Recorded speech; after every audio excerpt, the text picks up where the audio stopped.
কবে আমি বাহির হলেম তোমারি গান গেয়ে, সে তো আজকে নয়, সে আজকে নয়। ভুলে গেছি কবে থেকে আসছি তোমায় ধেয়ে, সে তো আজকে নয়, সে আজকে নয়। কবে আমি বাহির হলেম তোমারি গান গেয়ে, সে তো আজকে নয়, সে আজকে নয়। নমস্কার সবাইকে। আজকে আমি সারাদিন কোনো কিছু ব্লগ দেখাইনি, প্রচণ্ড গরম, কোনো কিছু শ্যুট করতে ভাল লাগছে না, ঘামতে ঘামতে শেষ। আমি এখন ঘর অন্ধকার করে, সবাই দেখতেই পাচ্ছে, ঘর অন্ধকার করে আমি এখানে বসে আছি, কারণ অসম্ভব ব্যাপার এই গরমের মধ্যে। ফ্যান ছাড়া তো চলাই যাচ্ছে না, এসিতে থাকলে একটু আরাম পাওয়া যাচ্ছে, আদারওয়াইজ ঘামতে ঘামতে শেষ। একটু বেরিয়েছিলাম, আমাদের সামনে একটু দোকানে গিয়েছিলাম, চুপচুপা ভেজা হয়ে এসেছি। তো এই জন্য আজকে আর কোনো ব্লগ টক শ্যুট করা বা কোথাও ঘুরতে ঘুরতে যাওয়ার আর প্ল্যানই নেই। গরমে অসহ্য লাগছে, আবার তো কালকের থেকে শুরু হয়ে যাবে। তো আজকে এখন আবার লাগবো কালকের জন্য একটু রান্না বাড়ার জন্য, একটু সবজি টবজি কেটে রাখা, একটু না করে রাখলে রাত্রিবেলা সকালবেলা ম্যানেজ করা খুব প্রবলেম হয়ে যায়। ওয়ার্কিং লেডিসদের এই একটা সমস্যা, সকাল হতেই আবার ছুটাছুটি শুরু। তো সবাই আমার চ্যানেলটা, অনেকেই বলেছে খুব স্পিডে কথা বলে সবার ভালো লাগে। তো আমি ঠিক জানি না এরকমভাবে, কারণ আমি তো অত প্রফেশনালি জিনিসটাকে নিচ্ছি না। তা আমার যা থিঙ্কিং সেগুলোই আমি সবার সাথে শেয়ার করছি। তো আজকে গতকালকে আমি একটা ভিডিও পোস্ট করেছিলাম, যেটার মধ্যে আমি একটা গল্প বলেছিলাম। তো ভিউজ একদমই আসেনি দেখলাম। তো সবাই কেন দেখলো না আমি বুঝতে পারলাম না, কিন্তু এই গল্পটা সত্যি খুব দেখা জরুরি ছিল। কারণ আজকাল আমাদের অনেক ধরনের মানুষের জীবনের পথে চললে ভুল করে, তো সেরকমই একটি গল্প আমি সেই ভিডিওটার মধ্যে বলেছি। এ ধরনের ভুল হয়তো বা অনেকেরই হয়ে থাকে। তো এটা প্যারেন্টসদের জন্য স্পেশালি, যে প্যারেন্টসরা যেন এই ধরনের গল্পগুলো বাচ্চাদেরকে বলে, বাচ্চা মিন্স টিনেজার, এই টাইপের যারা বয়সের বাচ্চারা, তাদের জন্য বলাটা খুবই জরুরি। কারণ জীবনটা আমাদের খুব সুন্দরভাবে চলতে হবে।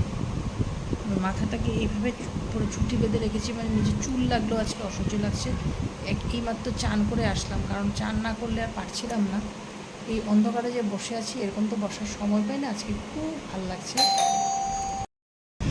তো এরকমভাবে যদি লেজার পিরিয়ডটা পাওয়া যেত, আমাদের একদম বন্ধ টন্ধ আমরা একদমই পাই না, যেটা আমাদের জন্য খুবই কষ্ট হয়। যারা প্রাইভেট সেক্টরে কাজ করে সবার জন্যই এই প্রবলেম। তো আজকে আমি আমার হাজব্যান্ডের মোবাইল দিয়ে এই শ্যুটটা করছি রাত্রিবেলা। এটা অন্য ধরনের মোবাইল, আমার মোবাইলটা তো পুরনো মোবাইল, আমার মোবাইলে এই পুরনো মোবাইল। কিন্তু আমার এই যে আমার মোবাইলেও কিন্তু আমি কিন্তু একজন প্যাট লাভার। তো বিড়াল, কুকুর, পাখি, আমার পাখি তো এখন আমার একদম বাচ্চার মতো, ওদের সব কিছু। ইভেন সকালবেলা আমার বাড়িতে যে কাক আসে, আমাকে দেখে সাইডের জানলা দিয়ে, দেখেই শুরু হয়ে যায় ডাক। তো এই কাকই আমার পাখিদেরকে আনার ইন্সপিরেশন ছিল। তারপরে আরেকটা কারণও ছিল, আমাদের বাড়িতে তো আমরা দুজনই, তখন আমার শাশুড়ি মা ছিলেন অসুস্থ, উনিও বিছানায়, তখন বিছানায় ছিলেন না, মানে ওনার ডিমেনশিয়ার পেশেন্ট, মাথায় কোনো মানে সেরকম বুঝতে পারতেন না, ব্রেনের কাজটা খুব কমই ছিল। আমি ওই সময় খুব অসুস্থ থাকতাম, তো আমাকে হসপিটালাইজড হতে হয়। ওই সময়টা আমার একটা মনে হয় কি জানি, বাড়িতে একটা কিছু প্যাট থাকলে ভালো ছিল। প্যাট লাভার্স হওয়াটা খুবই জরুরি। আর কিন্তু হ্যাঁ, চাকরি বাকরি করলে ওদেরকে সময় দেওয়াটা একটু প্রবলেম হয়, কিন্তু পাখির ক্ষেত্রে অতটা সময় দিতে হচ্ছে না, ওরা আমাদের রুটিনে এখন অভ্যস্ত হয়ে গেছে। বাড়িতে প্যাট থাকলে কি হয়, বাড়ি একদম খালি থাকলেও, বাড়িতে কেউ যদি নাও থাকে, তবুও কিন্তু মনে হয় ওরা আছে। আর ওরা কীরকম বোঝে, আমরা যখন অফিস থেকে আসি, আসার সাথে সাথে ওরা তো অন্ধকার হয়ে গেলে ঘুমিয়ে যায়, কিন্তু আসার সাথে সাথেই ওরা ডাকে ডাকে এবং আমাদের প্রতিটি কথা উত্তর দেয়, মুড়ি খায়। আর একদিন আমি ভুলে গেছিলাম, আমি ওদের পাশেই মাটিতে বসেছি, আমার হাতে বিস্কিট আর চায়ের কাপ। কিভাবে আসলো আমাকে বোঝালো, আমাকেও কিছু খেতে দাও, আমার হাতের থেকেই বিস্কিটটা খাবে। তো এই জিনিসগুলি খুব অ্যাফেকশনের জিনিসগুলো খুবই ভালো লাগে, এগুলি মনের মধ্যে খুব জায়গা করে নেয়। এই জিনিসগুলো বাড়িতে একটা জীবজন্তু থাকলে তখনই বোঝা যায়। কাক যে আমাকে এসে ডাকতো আগের থেকেই, তখন থেকেই কাককে যখন আমি খাওয়া দিতাম এখানে নতুন বাড়িতে আসার পর, কিন্তু কাকের এই আশাটাই কিন্তু আমাকে পাখির প্রতি অ্যাট্রাক্টটা বেশি করে। কিন্তু পশু পক্ষী ভালোবাসি, বিড়াল কুকুরের সঙ্গে আমার খুবই বন্ধুত্বপূর্ণ সম্পর্ক সব সময়, কিন্তু পাখির সঙ্গে আমার এখানে আসার পরেই হয়। কিন্তু কাকও যে কীভাবে মুখ চিনে সেটাই দেখলাম। প্রতিদিনের ওর সকালবেলা উঠে অপেক্ষা করে, রোববার দিন একটু দেরি হয় ঘুম থেকে উঠতে, রীতিমতো অপেক্ষা করে আমার কাছে যে আমি কখন ওদেরকে খাওয়া দেব। খাওয়ার মধ্যে কি রুটি আটার মাখা যে হয়, সেটা যে আটাটা মাখার পরে সেটা থেকে গোল্লা গোল্লা করে দিলে ওটা ওদের খুব পছন্দের খাওয়া। কালকে আমি দিয়েছিলাম চাউমিনটা নতুন জিনিস তো, তাতে খুব ওদের ইন্টারেস্ট ছিল চাউমিন খাওয়ার। তো এভাবেই আমার সকালবেলা যায়। আর এই ধরনের যে ওদের সাথে সময়টা কাটালে দেখেছি খুবই ভালো লাগে। অবুঝ প্রাণী বলতে কথা বলতে পারে না, কিন্তু মনটা ওদের খুবই ভালো থাকে, পরিষ্কার শিশুর মতো। তো আমার চ্যানেল থেকে আজকে কিছু আর দিলাম না, আমি একটু বক করলাম। যদি ভালো লাগে আমার চ্যানেলটাকে সাবস্ক্রাইব করে নেবেন। এই গরমে হয়তোবা সব যারা গরম জায়গার মানুষ এই একই অবস্থা। আমার বোন একটু আগে বললো শিলংয়ে থাকে ও, যে ওখানেও প্রচণ্ড গরম, ওখানে তো আর সবার বাড়িতে ফ্যান থাকে না আমাদের এখানকার মতো, ফ্যান বা এসি ছাড়া গরম জায়গা তো পসিবলই না। সবচেয়ে বড় প্রবলেম হচ্ছে কনস্ট্যান্ট এসিতে থাকার পর, আমরা যেহেতু অফিসে এসিতে থাকি, বাড়িতে রাত্রিতে এসিতে, নন এসি সময়টুকু খুবই কষ্টকর হয়ে যায়। আর গরম সেই রকমই। তো জানি না কালকে বৃষ্টি আসবে কি না, তো আশা করছি কালকে একটু বৃষ্টির মুখ দেখলে সবারই ভালো লাগবে। তো কালকে চেষ্টা করব কালকে কিছু নতুন দেওয়ার। তো সবাই ভালো থাকবেন। আর যদি আমার কথাগুলো শুনতে ভালো লাগে তো প্লিজ আমার চ্যানেলটাকে নতুন যারা দেখছেন সাবস্ক্রাইব করে নেবেন। তো সবসময় এভাবে আসা হয় না, এরকম এখনই আবার কাজে লাগবো। এত আরামে বসাটা আজকে কপালে নেই, এখন আর আরাম চলে যাবে, এখনই আবার কাজ শুরু হয়ে যাবে আমার। তো আমি এখন এখানেই রাখলাম। তো সবাই ভালো থাকবেন।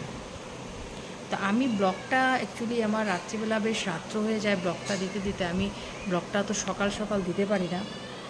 যদি ব্লগটা হয়তো আমি একটু পিক টাইমে দিতে পারতাম, হয়তো সবাই তাড়াতাড়ি পেয়ে যেতেন, কিন্তু দিতে পারি না কিছুর জন্য। অফিস থেকে এসে ঘরের সব কাজকর্ম করে ভাত খাওয়ার পর আমি ব্লগ এডিট করতে বসি, করতে করতে আমার ব্লগ আপলোড করতে করতে এটা ইউটিউবে যেতে যেতে মোটামুটি রাত 12টা হয়ে যায়। তো এই জন্য হয়তোবা যারা 12টার মধ্যে ঘুমিয়ে 12টার আগে ঘুমিয়ে পড়েন তাদের পরের দিন দেখতে হয়, কিন্তু প্লিজ আমার ব্লগগুলো দেখবেন। গল্প করার জন্য অনেক সময় মানুষের দরকার।